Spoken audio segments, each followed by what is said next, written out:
It's entertainment. We just want the Vikings to win a Super Bowl before we die. I will ride with this group. Seriously, man. Please. And away we go. All right, Judd, now that you are properly in place, away from the stuffy press box where no emotions. The rules. The Vikings are 10-2. A 2-score comeback victory yesterday at US Bank Stadium. Get the flag. There we go. There we go. That's the flag. Enthusiasm. Huh. I always forget to refresh this button bar on Mondays. Second round of enthusiasm. There we go. We're back. We're back. Well, we're back. The button bar needs to be refreshed here. Put it on the Monday checklist. Much like the Vikings offense was refreshed down the stretch in that game. And like you could be refreshed if you go to Quick Trip to start your week here.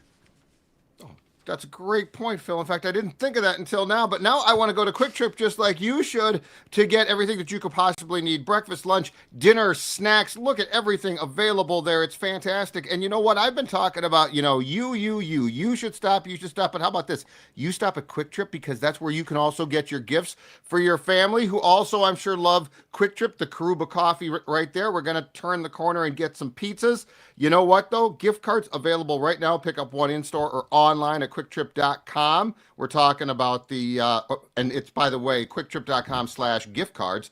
Hot coffee, groceries, snacks, gasoline, so you can keep, you know what? If you have a loved one that likes to let that needle get towards E in the winter, terrible idea. You get them a Quick Trip gift card. You are giving the gift of gasoline. What's better than that? Quick Trip. I mean, that gift card sounds great. I don't know if I'll take the gift card and also still probably ride that thing down to, 9 miles. Wintertime, that's a bad idea. Wintertime, bad idea. I don't do that in the wintertime. That's bad for your that's it is drawing bad. some problems. That could create problems. That's right. I'll raise that line to like 12 miles. 12 miles we'll see. 25? What's the 25? Okay. Yeah, I mean you should have more than a fourth of a tank in the winter when it's freezing, when it's below freezing. Good side. We can all agree. Safety first. Even Declan says that. So, okay, hottest Vikings takes. We're live on the Purple Daily YouTube channel here. It is a Victory Monday. It's December football. It's Kirk Cousins week as well. And so I'm just going to warn everyone, I'm going to be pretty insufferable for at least a couple of the shows this week. Not sure where you guys are at, but this is a week that we've all had circled on our calendars for a long time here. Who wants to start with their hottest Vikings take? I'll let you guys fight it out. I can go. Yeah, I'll take the first and 10 here. Okay. All right, my hottest take. Very simple. The 2024 Vikings are not frauds. You're a fraud. If you do not believe in the 2024 Vikings, I don't know what's going on. I don't know if, you're blind. I don't know if maybe you're both deaf. I don't know what you're watching. I don't know what you're listening to. I saw yesterday the Twitter spats. Peter Bukowski of Locked On Packers was just on a rampage, calling the Vikings fraudulent for 10-2. Not as bad as, the 2022 team, but still not as good. I even saw Danny Parkins, FS1, formerly the Scorer of Chicago, saying, I can't wait to bet against the Vikings on Wild Card Weekend. There is just this aura. Well, he's lashing out. He's a Bears fan who's probably just lashing out emotionally. A couple of NFC North, rivals with the Vikings just cutting it up. I get it, but remove the team name. And if I told you Team X has a top 10 offense, a top 5 scoring defense, has a 78-plus point differential, you would probably say, well, that's a very good team. In fact, this Vikings team has a better point differential than the Chiefs, Steelers, Ravens, Chargers. All teams talked about of, oh, hey, this is a fun team. This team's pretty good. It's pretty legit. Not the Vikings, though. They have a head coach who has the second best winning percentage in one-score games of all time. Minimum 25 games. Only John Madden in the Super Bowl era. Let me repeat that. Only John Madden in the Super Bowl era, minimum 25 games, has a better winning percentage in one-score games. They have the best non-quarterback on their offense in Justin Jefferson that creates problems for entire defenses. They said goodbye to the overpriced, overrated quarterback, and entering play today, Sam Darnold has a better passer rating, QBR, completion percentage, yards per attempt, more touchdowns, less interceptions than Kirk Cousins. and yet the Vikings are overrated? The Vikings are fraudulent? What are we looking at? Spare me. If you think the Vikings are frauds, you're a fraud. That's my hot take. I love it. I love the very, hot very take strong. also wrapped into like an attack on people. Yes. Yep. Spicy. Packers fans, you're going after Packers fans, Bears fans. And by the way, I don't think the Packers are frauds. I think the Packers are pretty good. Like, they're 9-3. They look pretty solid. They have the same point differential as the Vikings. Yes, they've lost to the Eagles, Vikings, and Lions, the 3 best teams of the NFC. But like, I'm not going to call them frauds for being 9-3 either. They're a good team. I think like the Parkins thing too. I saw that, and my first thought was, and by the way, he does an awesome job, and he just went from Chicago Sports Radio to Fox Sports 1, and he's really talented and a fun listen. But if you think the Vikings are frauds, or if you are like rushing to a betting window to bet against them, I'm fine with that. Like, I guess if your stance is, I don't trust Sam Darnold enough to ride the Vikings into the Super Bowl. That's to me a reasonable take. Like, Sam Darnold still has a lot of proving to do still beyond just, the first 3 months of the first good season he's ever had.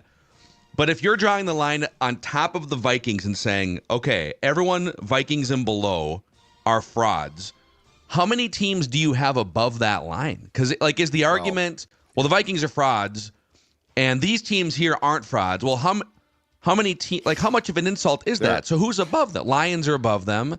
The Bills probably. Yep. The Chiefs. Philadelphia right now, in Okay. the minds of the experts, are above them. Mm-hmm. So let's say they're like the 5th or 6th. We'll wait for the official pigskin pecking order from Judd to see where they really fall tomorrow.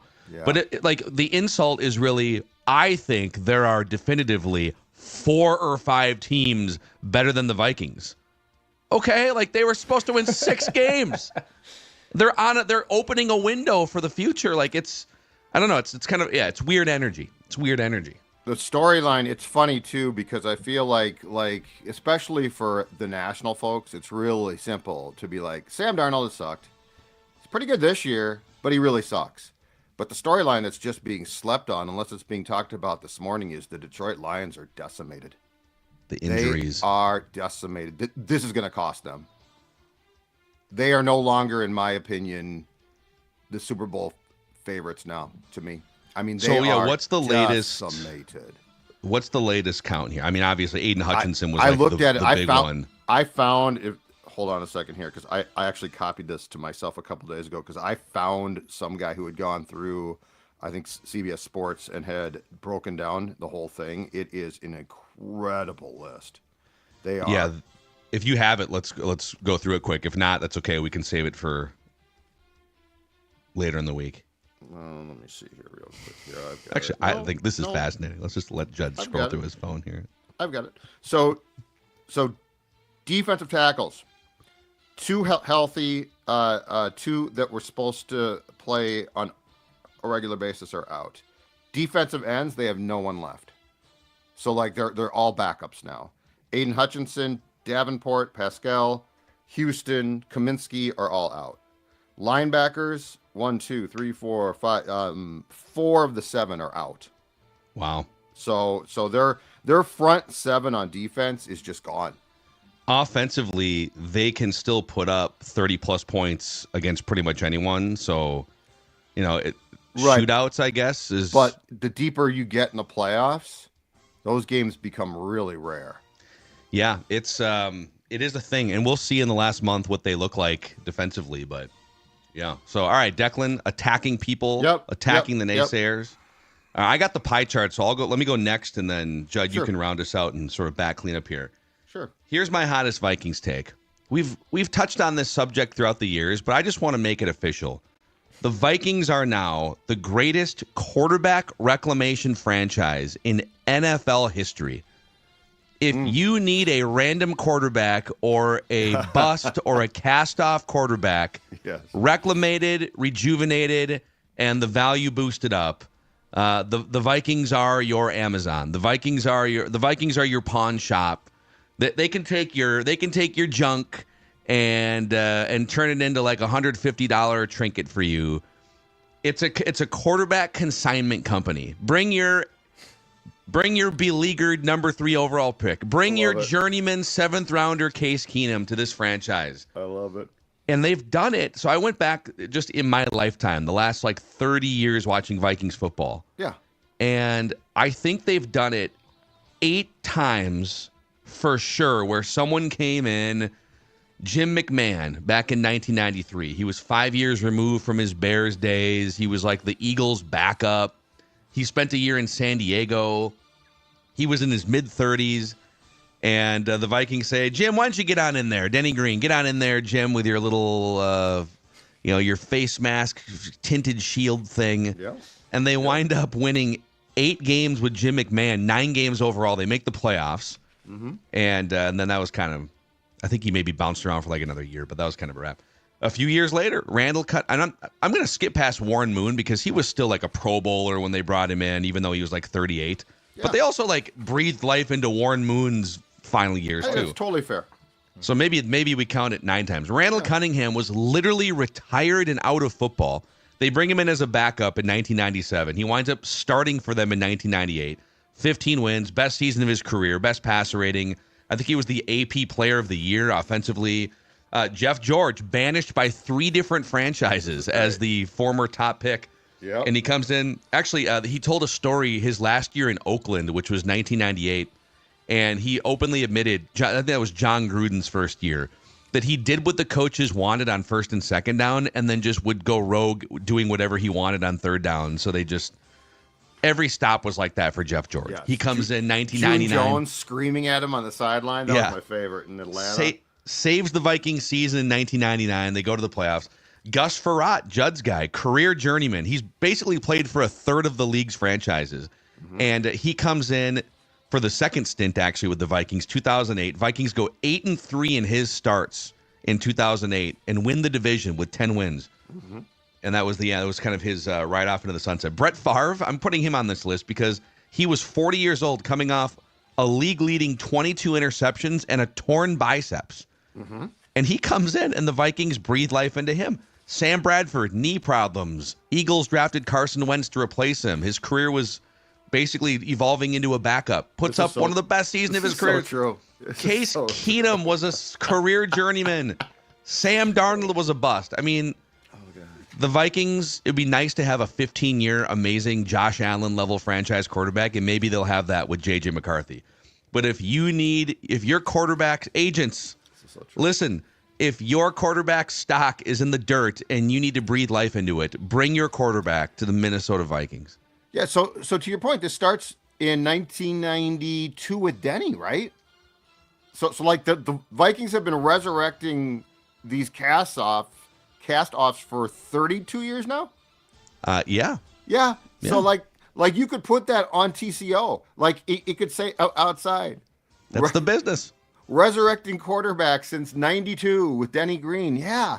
No, it is remarkable. Like there cannot be a team that even comes close to competing, right? For that belt? No, it's mostly them. I'm trying to think of other I'm trying to think of other veteran quarterback landing spots. I don't think there is any. I think Phil froze, by the way. Yeah, I think Phil did freeze. He was going to hit the button bar. You could see what he was trying to do, and it was it was a great point. It was a fantastic point, but then it was such a good point. He froze. But yeah, it is.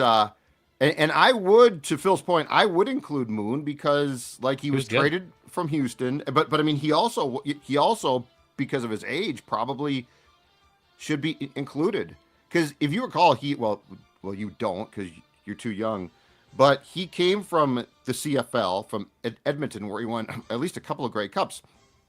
So he was an older quarterback, finally joined the Oilers, was good there. But then the Vikings obtained him, and he had to be 30-something by that point. So, yeah, I would definitely include him. But it is funny, too, if you go back, Dex, and look at Denny Green's resurrections of quarterbacks.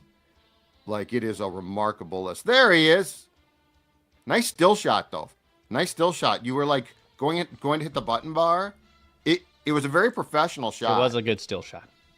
It was a very professional shot. But I was just... Are articulating on how your point is spot on, and I don't think that there's a team in this league that can compete with the Vikings for that list. Yeah. No, it would be fun if maybe the Purple Daily research team can go through every other team's, but there's no way, because most teams stumble into like a 9-year starter or something. So yeah, I don't know. It's just, that's my hottest take. It's official. This is a quarterback reclamation juggernaut. And now you've got a guy in O'Connell who collects them. They've got 5 quarterbacks right now. Yeah. Well, and they got Daniel Jones is the next one. That's what I'm saying. He's like you open up, you go to like one of these antique places or one of these like old school car garages, and they've always got like, this one's going to take about 8 months to fix up here, but we're building a new engine for it. We've got a new coat of paint on the way, right? We're going to redo the interior, new seats. That's Daniel Jones right now. The only one that I can think of that they tried to revive, and it just Donovan McNabb. Yeah, McNabb was cooked. Was supposed to be a reclamation project, but he just played like 6 games. We're coming. Kind of a wrap. Yeah. Wendy's, we're coming. You could maybe make a case the Chiefs have done this. Like Trent Green had some great years at the back end. Matt Castle went there. He was young, but like Matt Castle went there post franchise tag. Alex Smith, and then they stumble on maybe the greatest quarterback of all time in the draft. Right. Joe Montana. Joe Montana was kind 90s. Yep. Yeah. I mean, he's also like one of the greatest quarterbacks of all time. But yeah, he had injury issues and stuff. So I love it. All right, Joe, what is your hottest Vikings take? All right, after much reflection going through and watching the post-game press conferences with O'Connell and the players, and also going back through the statistical book and having been at the game, this was Kevin O'Connell's worst play calling first half from a Justin Jefferson standpoint of the entire season. And he knows it, and they fixed it.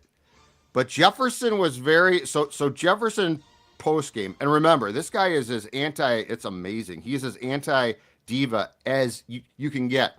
Mm-hmm. But after having 2 receptions for 32 yards in the entire first half, he said, I've kind of been trying to tell these guys to give me the ball a little bit. Coming off the first half, I only had 2 or 3 targets. He oversold himself. He just had 2.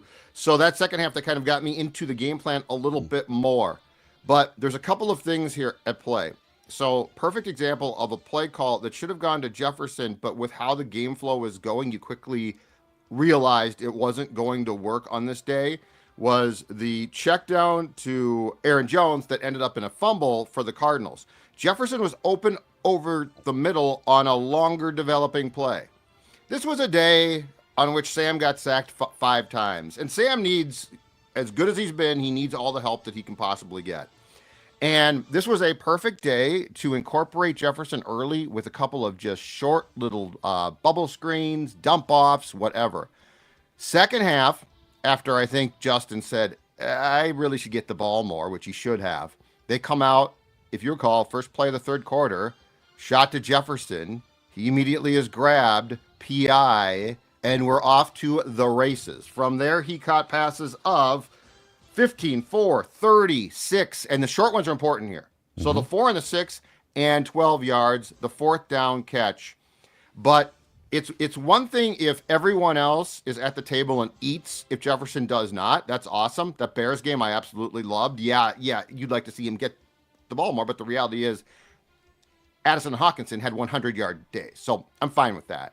But if you look at the first half, Aaron Jones, 2 catches, 1 yard. Johnny Munt, 1 catch, 18 yards. By the way, that was the second most on the team in the entire first half. Brandon Powell, a catch, 8 yards. Hawkinson, a catch, 5 yards. Addison, a catch, 3 yards. It's at that point in time. And Sam, we saw him in the first half. I'm not putting all the sacks on him, but he held the ball. And as we've talked about 1,000 times, he tends to at times short circuit. That's where you got to go to Jefferson. Just quick passes, get him the ball a few times. Almost across the board, nothing bad is going to happen if he touches the football. So I think from a play calling standpoint and the incorporation, I think Kevin had an idea of what he wanted, and he tried to sort of force it. And then in the third quarter, they're like, okay, let's do this the right way. Jefferson also said that the Cardinals were not doubling him consistently. He basically explained that after the Jacksonville, Tennessee, and Chicago games, which were just blanket coverage, he was open quite a bit. Sam couldn't get him the ball deep because Sam struggled in that area in the first 2 quarters. So this is just a really good, I think, film to sit down and watch and say, okay, we probably shouldn't wait 2 quarters to incorporate our best player if there's ways to get him the football, which on Sunday there definitely were. Also keep in mind, and I know that like your focus was sort of criticizing KOC for the first half, and yeah, like they scored 6 points, whatever. Yeah. Offense was atrocious until toward the end of the third quarter. But that's a Cardinals defense that coming into the game had given up 31 points since October 27th. It was a 3-game span because they had a bye in there. Sure. But they were giving up 10 points per game leading into this game against the Vikings. And they held the Vikings to 6 points in the first half. And then Vikings go back to the lab. They tinker. They have productive discussions. And they wind up scoring 17 points from was it the midway point of the third quarter? Can't remember when they got that first touchdown. Right. Or toward the end of the third quarter, maybe. And then then the offensive floodgates opened. So right. At the total body of work, I look at this and say, nice job. This game was a slogfest for the first 2+ hours against a really, really good defense lately. And they still found a way to unlock it, adjust on the fly, and get enough points and drives together to win that game. That's a good team. The Cardinals are a good team. Oh, yeah. No, you had something as a play caller in your mind's eye for 2 quarters that you thought should work and it didn't, and you become stubborn. And then when you basically change that, guess what happens? You score points.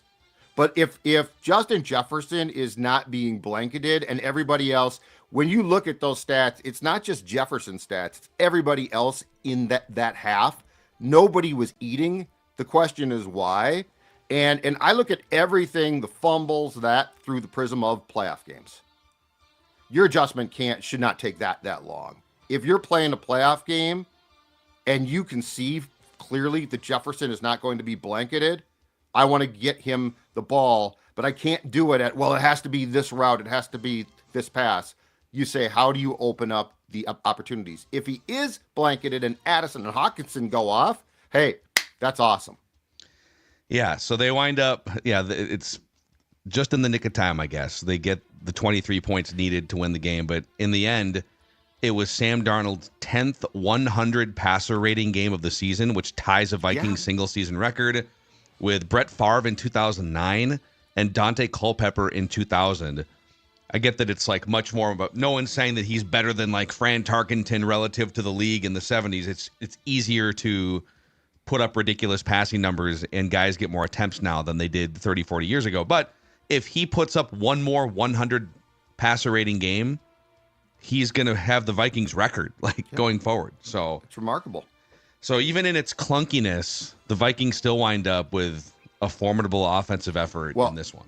And most importantly, too, he didn't throw a pick. Which, again, knock on wood, I don't think he has since the Jaguars game. Since the 5-2 games. He tried to on that one where he kind of went blue screen of death and threw it to a linebacker. That was incredible. It's but he made, it's funny because it's okay, just at this point in time, unfortunately, eat the football. And he I don't know. Although Kyler thought that he was throwing the ball away that Byron Murphy Jr. picked off. That looked like a terrible mistake. He actually thought that he was heaving the ball, I think, out of bounds. So, but yeah, that was definitely a blue screen of death Darnold moment. Yeah. So, all right, those are the hottest Vikings takes here on this Monday morning. Chef Macadac has a pie chart of praise, and we'll get to some other stuff here too. But what's going on Underdog after a great, glorious weekend of football, Dex? Yeah, it was a great feast week at Underdog with the holiday weekend that took place. And if you didn't get in on the action, you can still do so by joining with promo code SCORE, SKOR. New users still get a 50% deposit match. And, maybe your fantasy football season has officially went off the rails and, playoffs are coming up. You still want to play fantasy football. Just draft a new team at Underdog. That's all you got to do. You can join different type of leagues and join different type of buy-ins. Promo code SCORE for a 50% deposit match from our friends at Underdog. Also, hey, so it's holiday season, and maybe for me, I'm not like the best at thinking of the best gifts. I try to take notes throughout the year, but listen up here. Woodhouse Spas could be a great gift idea for your wife, your girlfriend, or if you're one of the 6% of women that consume this show on the flip side. But yeah, listen, I'm good for like 3 massages a year, the occasional pedicure with my wife. Woodhouse Spas, locally owned, Maple Grove, Woodbury, Rosedale Center, the perfect potential gift for this holiday season. Maybe a great place to celebrate an anniversary or a birthday, weddings, etc. It's all about self-care for both men and women with over 70 spa services. So to find out more, go to woodhousespas.com. You can find gift cards in spa or online, woodhousespas.com. Also, while we're talking wellness here, AG1 has been a part of my repertoire going back 8 years or so. And AG1 is very simple. It's 1 scoop mixed with your water or 1 travel pack, maybe in the morning, maybe as part of a midday routine. And each scoop contains whole food sourced ingredients that support gut health, focus, immune health, and more. Trusted by top athletes all over the world, AG1 is a simple and comprehensive foundational nutritional supplement for whole body health. If you want to take ownership of your health, it starts with AG1. Try AG1 and get a free 1-year supply of vitamin D3K2 and 5 of these little bad boy travel packs right here. Yeah, came in handy in Vegas a couple days ago.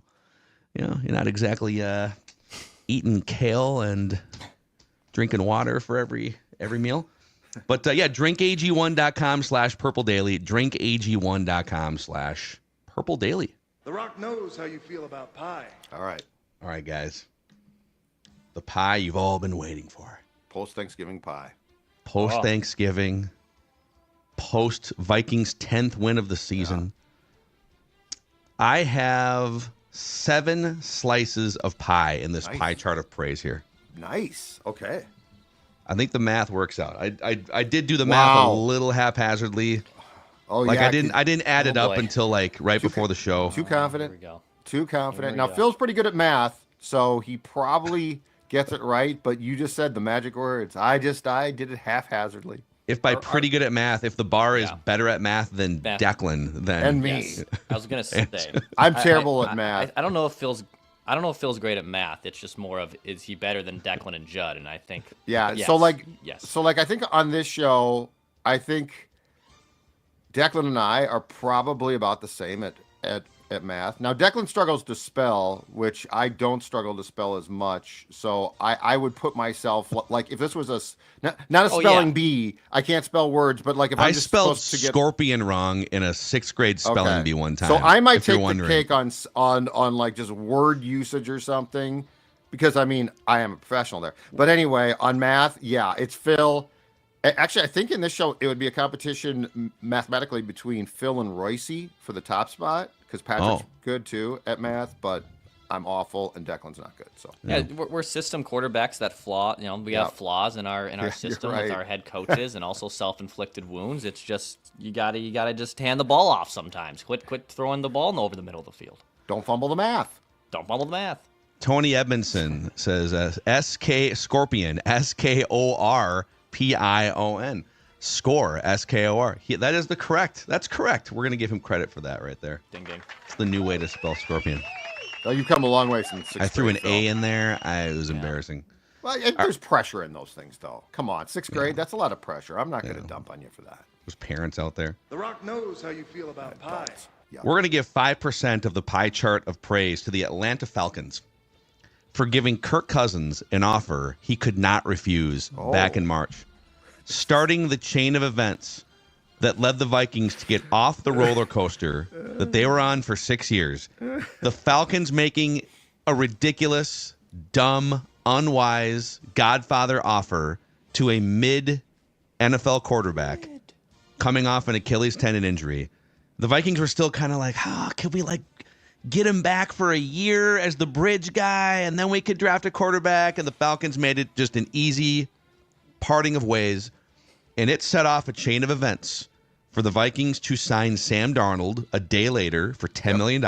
Yep. And then use the freed up space to go get Aaron Jones, who I know fumbled a couple times but scored the game-winning touchdown yesterday, to go get Jonathan Greenard, who was ferocious down the stretch in that game, chasing Kyler Murray all over the field.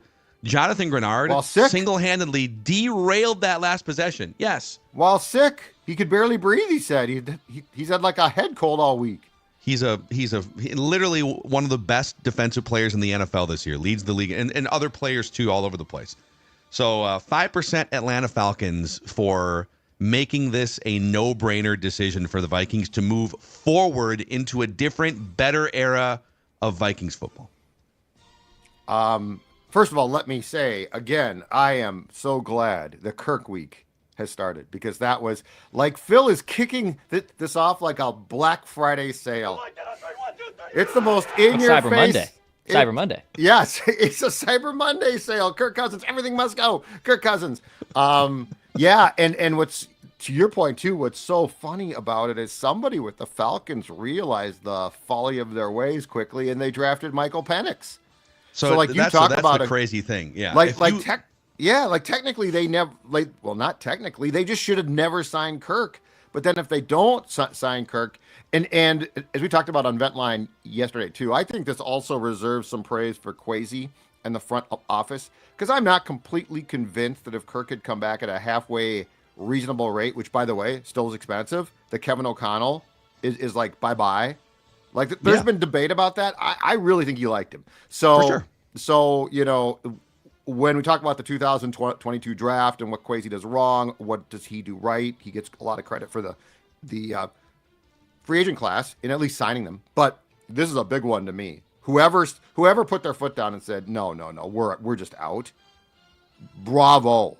Yeah. And we'll do potentially insufferably. We will do much more on this conversation throughout the week. Tomorrow, state of the offense. There's some apples to apples and some apples to oranges stuff to compare. But Declan went through some of the stats. I mean, Darnold is leading Kirk in basically every meaningful category. And of course, the counter argument to that is, well, yeah, but like if you put Kirk Cousins on this team, then you're proving our point for us that you can plug a lot of different dudes into this thing with Kevin O'Connell and Justin Jefferson and the cap space to get better defensive players, and they look good.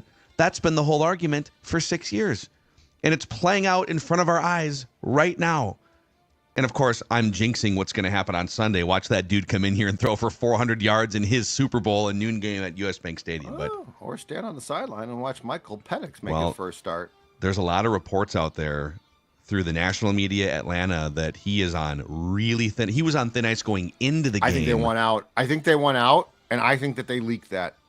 I think the Falcons are the source. The leak is coming from inside the Falcons, I think, because it's a no trade. And I think that they want to make it abundantly clear that they want out. And what better way to do that than to come back to Minneapolis, St. Paul, and start Michael Penix? Or do we get one last version of you like that? Does he come in, his last gasp, his career is on life support, and he comes in and puts up 375, 3 touchdowns, and gives us another one? I'm debating on that because that would be Kirk-like, but he's also going to be in his own head so bad now. And like he's melting down. I mean, 4 picks for Kirk Cousins, a perfectionist. Yeah. And he's probably crying in the corner of his room right now. Yeah. So 5% Atlanta Falcons.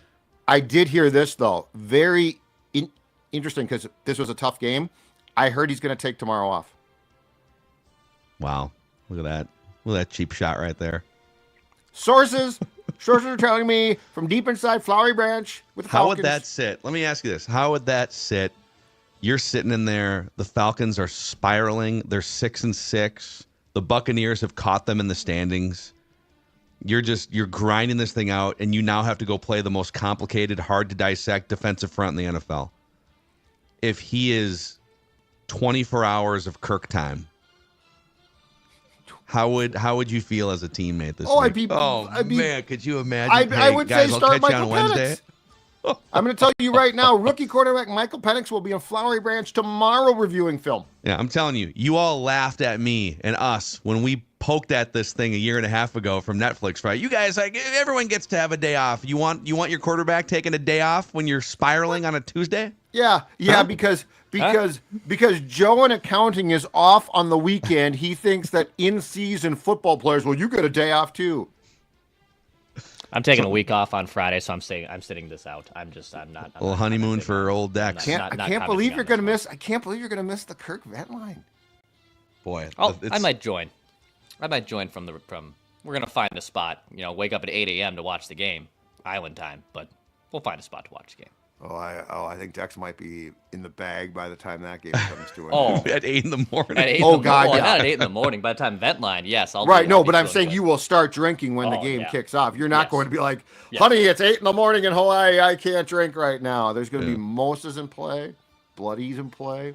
The Rock knows how you feel about pie. Anyway, 5% next Atlanta big Falcons. lie. Okay, 10% to the combination of Byron Murphy Jr. and Shaq Griffin. They both got game balls, right? I think, Byron Murphy, I think it was right after he picked off that pass. And it was more like, it wasn't like an amazing play, but it was symbolic because that was his old team.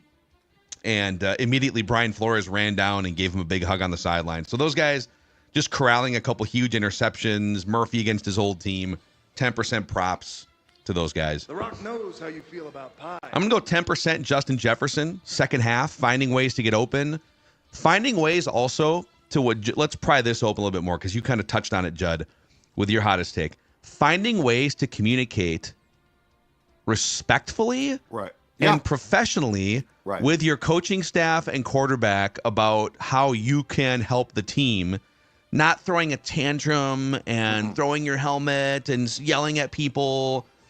Just, hey, guys, as a professional football player who's probably going to be in the Hall of Fame at some point very, very soon after I am retired, here's what we need to do. Here's what I'm seeing out there. And then he winds up with that huge fourth down reception, too. Game on the line, got to have it, got to get open. And he sits in that pocket for a little 12-yard reception. So Justin Jefferson for getting what needed to be done without throwing a team cratering tantrum on the sidelines, which he never does. Yep. And he also threw at least 2 significant blocks.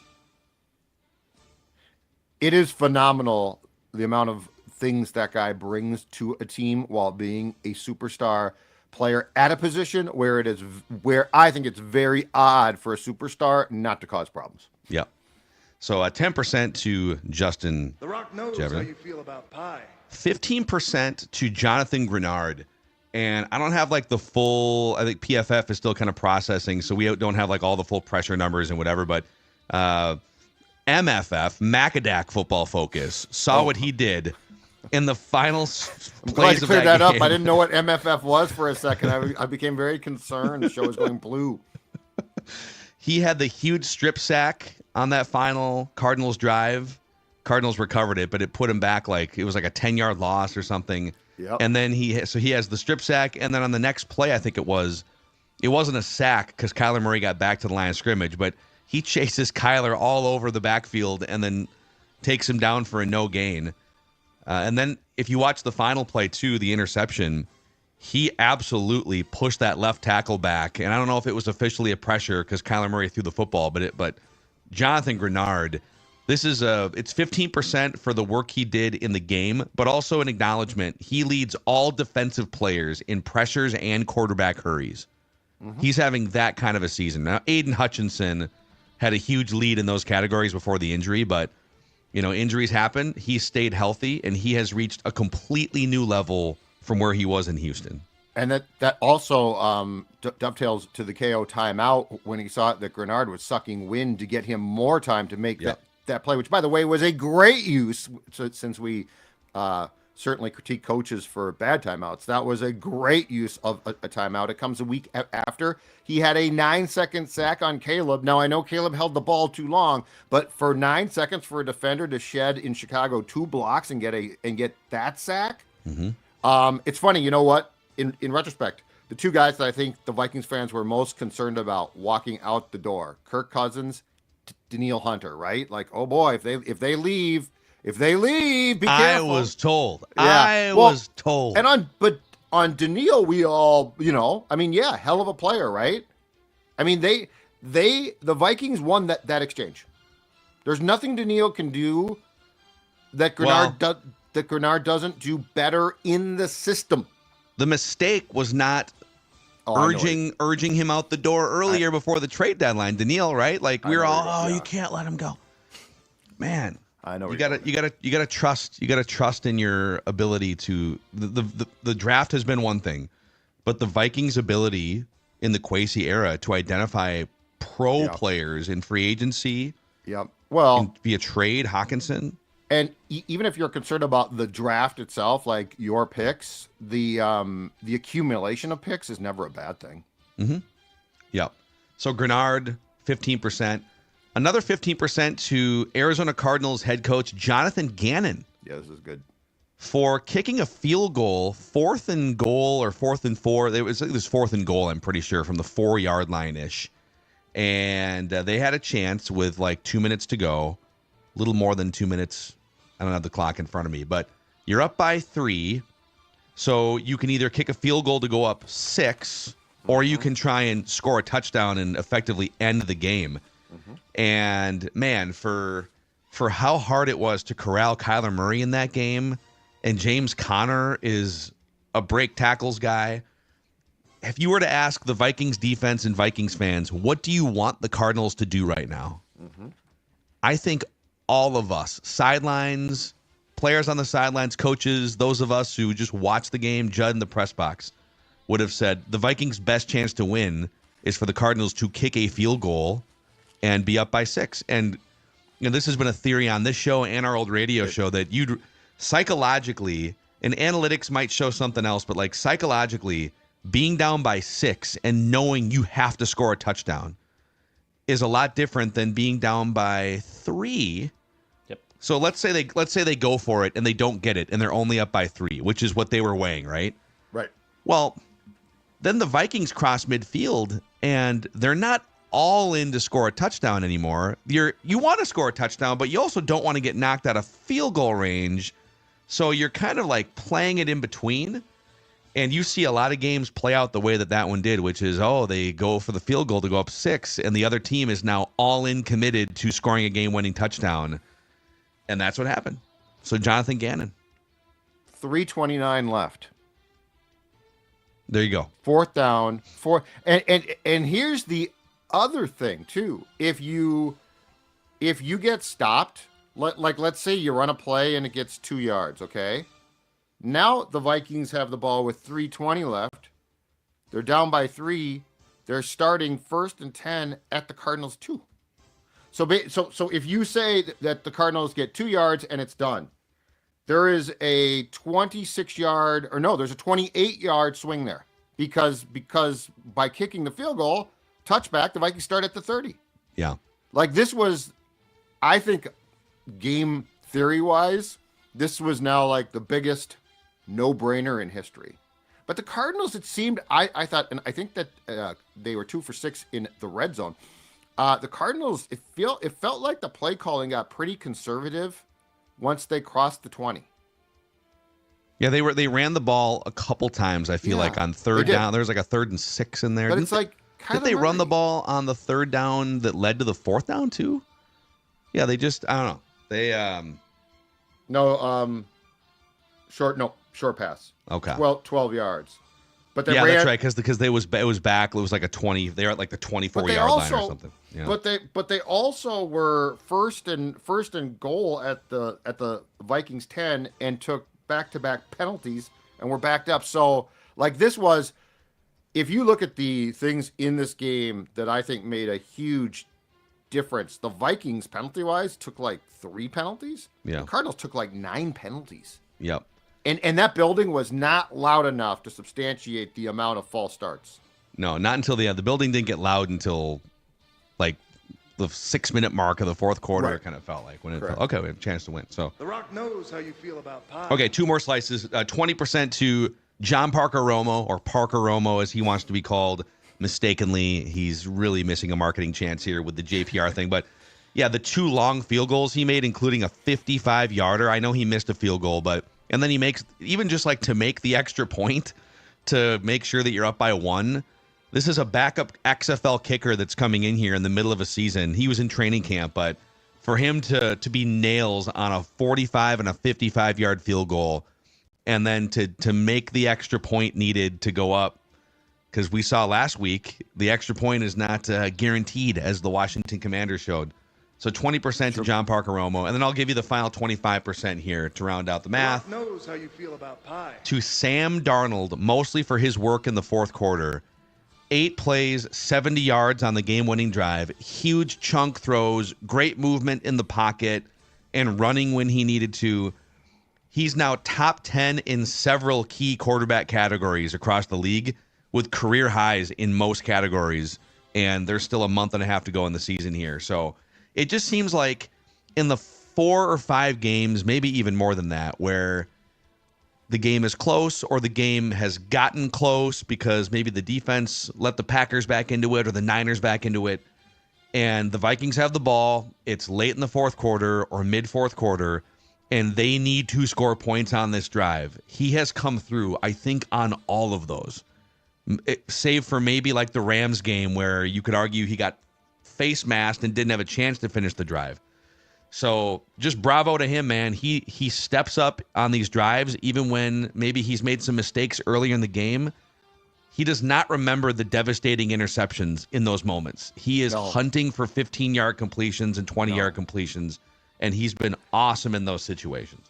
And I do think the interesting thing about his crunch time, clutch time success that can be directly tied back to 2022, and there is one common denominator here, is Kirk Cousins was not captain comeback until 22, when he led, an NFL record-tying 8, which was ridiculous. Darnold, same thing here, too. So there's no question that Kevin O'Connell, well, one, I think he instills a confidence. There's no question about that, which is huge. The other thing is when it's time to go, O'Connell can go, play-calling-wise. And the nice thing about Sam is, to your point, Phil, I don't think that there is some type of doubt of, oh my God, it's almost like if you tell Sam, okay, we're going to do this and here's what we're going to do, Sam's fine. It feels like more, it's like when you're trying to get creative and stuff that Sam sort of goes, as you like to say, blue screen of death. So, but I don't think it's a mistake that in 22 and now in 24, your quarterback, when it's like you need to do this time, is successful. I think that's a very key O'Connell point. Yeah. So to recap, here's the 7 slices of pie: 25% Sam Darnold, 20% John Parker Romo, 15% Cardinals coach Jonathan Gannon, 15% Jonathan Greenard, 10% Justin Jefferson, 10% to Byron Murphy Jr. and Shaq Griffin, and 5% to the Atlanta Falcons for making Kirk Cousins an offer he couldn't refuse and starting a chain of positive events in Vikings roster building. The Rock knows how I think you should show up. I think that you should attend the game next week in the stands with a huge banner, sit behind the Falcons bench that says, "Thank you for taking him." Thank you, Arthur. Yes, thank you, Blank, Arthur. right? Start chants. Come in and start chants. Thank you, Arthur. We could have a whole Score North pod, not section. That's too much, but a pod where it's basically a Falcons appreciation game. Yeah. Yeah, we can all we can even wear Kirk Cousins Falcons jerseys and stuff. Be great. So, hey, do you think he's going to get, because they showed, you were in the stadium, they showed the highlight of him throwing a pick 6 in that game against the Chargers, and the stadium popped for it. Yeah. Is he going to get, are fans going to go at him, do you think, on Sunday? Or do you think we're going to cheer him? So. I think they'll cheer him. Especially standing ovation for that one playoff win in 6 years. Especially with how things have gone. What do you mean? We're doing okay with our new. Yeah, if Kirk was playing well and the Falcons were a playoff team and the Vikings were struggling, but I have a weird, and it's weird because it's unpredictable here. Okay, but Judd, if you're booed guys before, so let's say, all right, so it was kind of a mutual breakup, but ultimately the Vikings' wife left them for money, right? Hey, we've got something going here. What if we have a great relationship? What if we just kind of work through some things? No, that guy over there has a 10,000 square foot house and makes $45 million a year. come my way. I'm not looking to dunk on the guy, for 3 hours, so but bad you can feel it. You can taste the booing coming. I hope you're right. I just don't. He's greedy, I have dude. doubts. Like he cares more about winning the negotiation than he does about winning on the field. But we said that for years, and we're like told that's not true. That's not true. Here's my question: is the delusionality of the situation gone now that he's gone? Who knows? You might be right. This town's weird. We booed guys I didn't expect us to boo, and we've cheered guys I didn't expect us to cheer. Yeah, from other sports, like we booed AJ Pierzynski for years. That dude was a warrior for the Twins, and then he got traded, and Joe Mauer comes in, takes his spot. You got a haul for him, and we spent years booing. Dude, AJ Pierzynski was a great Twin, and we spent years booing that guy. It's ridiculous. Kirk Cousins came in as a mercenary, underperformed for 6 years, and became one of the richest quarterbacks in history. Never took an ounce of actual blame for underachieving expectations. I don't think he deserves a standing ovation. I think whatever, like it should be like a neutral. You came in, it was an emotionless thing for 6 years. We didn't do anything of substance. No playoff. He came in to win a Super Bowl. They had one playoff win in 6 years. I feel like he doesn't deserve to be cheered. A lot of Vikings fans felt like Kirk was one of us, really fit in here. And I think the Netflix thing hammered that home to them. So my question is, have they now gotten past that, and do they see through him? I don't know. It's going to be fun, though. I can't wait to be there.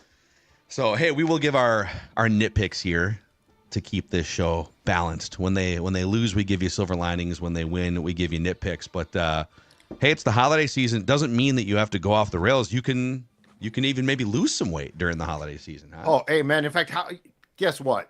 It was Thanksgiving. You spent the weekend. Let's be honest here. Let's just have a little chat, me and you. You spent the weekend on the couch. You've gained weight now, and I'm going to tell you how you can shed those pounds and keep December manageable. Look at that guy. Livia Weight Control Centers can help you drop weight. In fact, how would you like to lose 10 pounds in your first 2 weeks? That's right, 10 pounds off before Christmas. It's possible. I actually re-upped with the program a couple of months ago for a tune-up. I dropped 15 pounds. How? Because Livia Weight Control Centers works, and right now their award-winning nutrition program available, and you can receive 50% off. Happy holidays. Give yourself the gift of health by getting on board. 50% off. LIVEA.com, 855-GO LIVEA. Livia Weight Control Centers. It works inside or outside the state because the whole thing can be done virtually as well. Livia.com. Also, Federated, a shout out to them. We appreciate their support, keeping Purple Daily a daily show here over the past 5 years. As a business owner, you want to make sure you have a game plan in place to stay focused on safety and preventing claims and risk management. And that's where Federated comes in. Like a great offensive line protecting your business, Federated offers a customizable lineup of industry-specific coverages and risk management services to help you continue your winning streak as a business owner. Go to Federated Insurance to find out more about the great history of this company, rooted in Minnesota, dating back to 1904, and a full list of industries that they specialize in. Federatedinsurance.com, where it's our business to protect yours. All right, Dex, give us a nitpick from yesterday's win. Yeah, I'll take probably the easiest one. Aaron Jones, please hold on to the football, man. I mean, first play of the game, fumbles. Second series, fumbles, causes another turnover. I originally had a hottest take that, Aaron Jones completely derailed the game for the Vikings now. He redeems himself, catches the big touchdown. I love that Kevin O'Connell had that great embrace with him after the TD and even shouted him out in the post-game speech. I love that they're supporting him, but man, for a guy who has not had any fumble issues, this is now becoming, everyone is going for that football. You watch both those replays. People are punching, going at it, and maybe we're just hyper-focused because he has a fumbling issue, and this probably happens with more players than maybe we think. But I agree with Judd from yesterday's event line. This is now a concern. And Cam Akers is fine coming in as the third, series back as a spell guy. That's fine. But you need Aaron Jones to hold on to the football, and he needs to get the bulk of the touches, and you can't be fumbling, bro. Come on, figure it out. Yep. Yeah, that was just, and they actually, so they did kind of bench him. He takes like every third series off But he took the third series off, maybe scheduled, and then Ty Chandler comes in. That's when you knew KOC was pissed. But KOC put him back in there and gave him a pep talk, and then the embrace after he caught the game-winning touchdown. But yeah, that is just, I don't know how you can trust him. It's just like multiple games in a row now where it's like, dude, these are huge gaffes. And then the problem is the opposing team smells it too, and they're even more aggressive in trying to punch the ball out with guys like that. Yeah. And KO at his postgame press conference confirmed he said he only went back in early on then after being benched because they were plays that were designed with Jones in the package. So Akers and Chandler didn't know those plays. Yeah. So like he would have been held out for an extended period beyond that. But I thought it was very telling that I think it was the first time in one of those post-game locker room breakdowns that KO did. For the first time, he did not award an offensive player a game ball. I'm pretty sure he is awarded a game ball in every other. In fact, I think he's awarded game balls after wins on both sides of the football. And in fact, most of the time, multiple ones. He awarded 3 on defense yesterday. He did shout out Jones as far as, hey, we've got your back. And that was it. He was not happy at all with the offense. Yeah. Judd, your nitpick. My nitpick is this. It's going to be something that O'Connell, I think, is probably going to bring up at today's press conference. And that is the fact that the Vikings ran 51 offensive plays to 77 for the Cardinals. Time of possession for the Vikings, 24-11. For the Cardinals, 35-49. This was basically the polar opposite of the Jaguars game. And this is the type of thing that drives O'Connell crazy. Like, he wants to run plays. Does he partially probably take some responsibility because the first half was a disaster? Yes. Does that make him any happier? No. 51 offensive plays. I don't know if that is a season low, but it definitely is in that direction. And again, just thinking from a big picture playoff point of view, that type of discrepancy in plays, you can't ask your defense to be out there, especially with how they play. Now, they do play a lot of guys. That's the good thing. But with how they play swarming, you can't ask your defense to be out there for that long. The offense simply has to stay on the field more. You know what's crazy is because you wouldn't have thought this watching the game flow, but the Vikings actually averaged more yards per play than the Cardinals did in that game. The Vikings moved, it was 5.4 to 5.3, but the Vikings actually chunked the ball slightly more than the Cardinals did yards per play. But to your point, the Cardinals ran 26 more offensive plays. They were able to get those first downs. The Vikings were just 1 of 8 on third down. Yes, one third down conversion in a win. Yeah. That'd be a fun one for the Purple Daily Research Department. How many games have been won in the history of the NFL where a team only converted 1 third down the entire time? Do the blind box score. So don't look at the score and just look at the box score and tell me how many times would you tell me the Vikings won that game? Like, I was doing that last night. Like, the box score screams Cardinals won. Yeah, 5 sacks taken to 1 sack taken, 406 yards to 273 yards. Penalties is the only thing that throws you, I think. And the 2 turnovers to 1, which didn't happen until later in the game. Right. Yeah, you'd look and see it was 10 penalties to 3, 96 penalty yards to 56. You'd look at that maybe and say, okay, maybe that's how. And it was. It's how the Vikings absolutely stay within range. So my nitpick is just the decimation of this secondary injury-wise. You know, Mekhi Blackman out for the year, first training camp practice. Now, Stephon Gilmore with a hamstring, that feels like a multi-week injury, and we'll get an update here in the coming days. But Fabian Moreau was picked on in that second half. Yep. And they don't have a lot of guys. Like Caleb Evans was waived. There's just not a lot of depth there. And Ivan Pace is also out from the linebacker core for at least the next 2 or 3 weeks. So we're just kind of getting down to it's a deep group of defensive players overall because they can play like 17 guys when they're healthy. Right. But there's a couple positions that are much thinner than others, and I worry about Fabian Moreau having to be out there for 60 snaps a game. Unless they turn to maybe like a Dwight McLaughlin and they go young. That's what I was going to say. He was all the rage during training camp. Yeah. But this is where we can put our finger on, okay, the 2022 draft busted, Like, this is where Booth should be playing, gone. Yeah. Evans should be playing. I do question the move a little bit there. Like, I understand that he certainly was not great, but he's a younger player who started in Evans's case, right? Mm-hmm.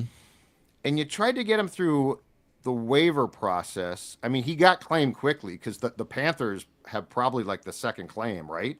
So like he got claimed quickly. I do wonder if that was, and I'm not trying to say that a Caleb Evans was going to save the day completely, but to your point, Phil, with your lack of depth there, I wonder if you could. I mean, there's a lot of guys at the bottom of that 53 to try to sneak through. I wonder if that was the smart play, because it's almost tempting the football gods, right? Yeah, I mean, they obviously. By the way, did my UCLA cornerback Gabriel Murphy, right? Did he get claimed? No, I don't think he got claimed. practice squatted. Back to practice squad? Yeah. Because he was like the premier undrafted free agent right after the draft was over. Yeah, we were kind of wondering around cut time, are they going to try and sneak him through? He was awesome during training camp. So they've run some guys, like they ran him through waivers. Now you do it in the middle of November and December, and it's just like teams are kind of set. But right, they've been a little risky with players that are like still fairly highly coveted fringe roster players. Yeah. I think what happens too is now I think the only guys that get claimed are guys that teams have some experience and they probably want to play. Like I didn't look and see if Evans played for the Panthers, but like my guess is that he's going to play. Yeah. But I would just like to. He's the type of guy that I would just be like, okay, at least it's a depth piece. He's not great, but it's a depth piece. But I think you're right. I think McLaughlin plays. Yeah. We'll see. We'll see how the week progresses. So Vikings are 10-2. We've got state of the offense tomorrow, and be forewarned, it'll be a lot of Darnold Cousins stuff that is worthy of bringing up this week. And then, write that down. Wednesday, Thor's Day. This is going to be a fun week here on Purple Daily. The Vikings are still, with the Lions injuries, the Vikings are still very much in the mix to win the division. The Vikings are still in the mix for the number 1 overall seed. Yeah. Depending on what happens with the Eagles in that 2 spot too. So, but if you get the division, at least you get that home playoff game. Yep, exactly. So, all right, boys, good stuff here over on Minnesota Sports with Mackie and Judd. Our Monday statements today: Flagrant Howls, State of the Timberwolves. Judd's hockey show has been off to the races here the last couple months, and Royce Unchained as well later today. So. We just want the Vikings to win a Super Bowl before we die. Getting to 10 wins on December 1st it's a good start.